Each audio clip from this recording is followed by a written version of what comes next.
മണരുക്കളിനിടയിൽ ഒരു നാരകമെന്ന വണ്ണം വിശുദ്ധരിൻ നടുവിൽ കാണുന്നേ അതിശ്രേഷ്ഠനാമേശുവിനെ. വിശുദ്ധരിൻ നടുവിൽ കാണുന്നേ അതിശ്രേഷ്ഠനാമേശുവിനെ.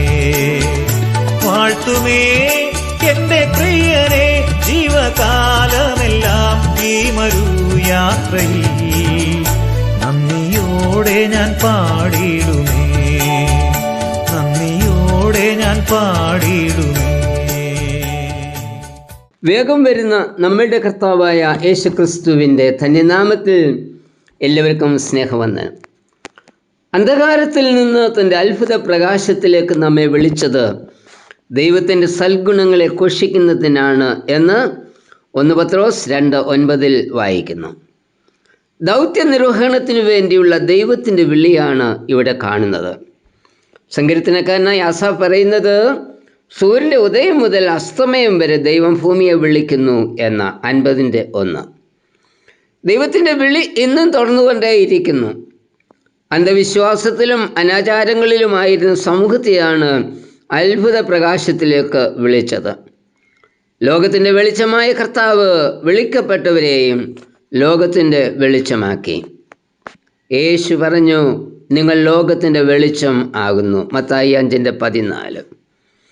ജനമില്ലാത്തവരെ അവൻ ജനമാക്കി, കരുണ ലഭിക്കാതിരുന്നവർക്ക് അവൻ കരുണ നൽകി, തിരഞ്ഞെടുക്കപ്പെട്ട ജാതിയാക്കി, വിശുദ്ധ വംശവും സ്വന്തം ജനവുമാക്കി, രാജകീയ പുരോഹിത വർഗമാക്കി. ഈ വിധത്തിലെല്ലാം നമ്മെ രൂപപ്പെടുത്തിയത് വിളിച്ചവൻ്റെ സൽഗുണങ്ങളെ ഘോഷിപ്പാനാണ്. അതായത് പല കാരണങ്ങളാൽ അന്ധകാരത്തിൽ നടക്കുന്നവരെ സത്യവെളിച്ചത്തിലേക്ക് കൊണ്ടുവരിക എന്നതാണ് നമ്മളുടെ ദൗത്യം. ഒരിക്കൽ നാമും ജനമില്ലാതിരുന്നവരായിരുന്നു, അടിച്ചമർത്തപ്പെട്ടവരും ചൂഷണം ചെയ്യപ്പെട്ടുകൊണ്ടിരുന്നവരും ആയിരുന്നു. എന്നാൽ കേരളത്തിൽ വന്ന മിഷണറിമാർ നമുക്ക് പഠിപ്പ് നൽകി, പള്ളി നൽകി, സുവിശേഷം നൽകി. സുവിശേഷം നമ്മെ ദൈവജനമാക്കി, ദൈവമക്കളാക്കി. നമുക്ക് നൽകപ്പെട്ടിരിക്കുന്ന സുവിശേഷം ഇതുവരെയും കേൾക്കാത്തവരോട് പറയേണ്ട വലിയ ഉത്തരവാദിത്വം നമ്മെ ഇന്ന് ഏൽപ്പിച്ചിരിക്കുകയാണ്. മുന്തിരിത്തോട്ടത്തിലെ വേലക്കാരെ വിളിച്ച് ആക്കുന്ന ഉപമയിൽ കൂടി കർത്താവ് ഇത് വ്യക്തമാക്കുന്നുണ്ട്. മത്തായി 20:1 മുതലുള്ള വാക്യങ്ങളിലാണ് ഈ ഉപമ പറഞ്ഞിരിക്കുന്നത്.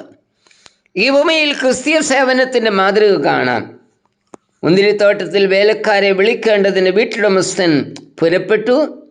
3 മണിക്കും 6 മണിക്കും 9 മണിക്കും ഒടുവിൽ 11 മണിക്കും വേലക്കാരെ വിളിക്കുന്നതായിട്ടാണ് ഉപമയിൽ പറയുന്നത്.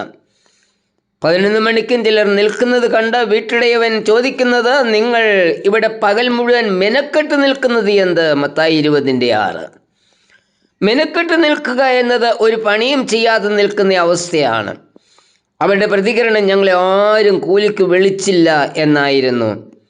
ഉടൻ തന്നെ വീട്ടുടമസ്ഥൻ പറയുന്നത്, നിങ്ങൾ മുന്തിരിത്തോട്ടത്തിലേക്ക് ചെല്ലുവീൻ, കൊയ്ച്ചു വളരുണ്ടെന്നാൽ വേലക്കാരോ ചുരുക്കം. ലൂക്കോസ് 10:2 വാക്യം.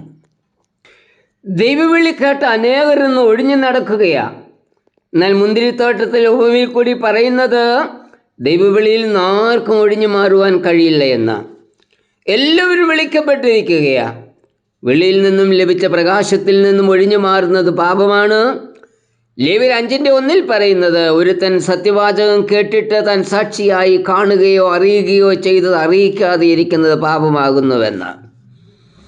ക്രിസ്തുവിൻ്റെ നാമം അറിഞ്ഞിട്ടുള്ളവരുടെ ഇടയിൽ സുവിശേഷം പറയുവാൻ അനേകരുണ്ട്. അതായത് പൂണിയിൽ പിടിച്ചിട്ടിരിക്കുന്ന മീനിനെ പിടിച്ചെടുക്കുന്നവർ. എന്നാൽ ക്രിസ്തുവിനെക്കുറിച്ച് അറിവ് കിട്ടിയിട്ടില്ലാത്തവർ കാണും, ക്രിസ്തുവിനെക്കുറിച്ച് കേട്ടിട്ടില്ലാത്തവർ കാണും. അവിടെയാണ് സുവിശേഷം അറിയിക്കേണ്ടത്. റോമർ 15:20-21 വാക്യങ്ങൾ. സുവിശേഷം നല്ല വാർത്തയാണ്. വാർത്ത എന്നത് പുതിയ അറിവ് എന്നർത്ഥം. ദൈവം യേശുക്രിസ്തുവിലൂടെ മനുഷ്യരെ വിളിച്ചിരിക്കുന്നു എന്നത് വാർത്തയാക്കുന്നത് പുതുതായി അറിയിക്കുമ്പോഴാകുന്നു. ഒരു കാര്യം പിന്നെയും പിന്നെയും പറഞ്ഞാൽ അത് വാർത്തയാകുകയില്ല. യേശുക്രിസ്തുവിനെ കുറിച്ചുള്ള അറിവ് വാർത്തയാകുന്നത് കേൾക്കാത്തിടത്ത് അറിയിക്കുമ്പോഴാണ്. നമുക്കെല്ലാവർക്കും സുവിശേഷം അറിയിക്കുന്നതിന് പോകുവാൻ കഴിയില്ല. എന്നാൽ നമ്മുടെ പ്രാർത്ഥന കൊണ്ടും സമ്പത്തുകൊണ്ടും സുവിശേഷം അറിയിക്കുന്ന വേലയിൽ പങ്കുചേരുവാൻ കഴിയും. ദൈവിക ദൗത്യത്തിന് മനുഷ്യൻ്റെ പങ്കാളിത്തം ആവശ്യമാണ്.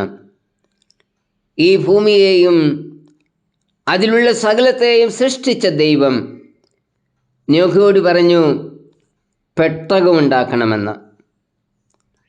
മനുഷ്യനെ സൃഷ്ടിച്ച ദൈവത്തിന് പെട്ടകം കൂടി ഉണ്ടാക്കുവാൻ കഴിയും. എങ്കിലും ആ ചുമതല നോഹയ്ക്ക് നൽകി.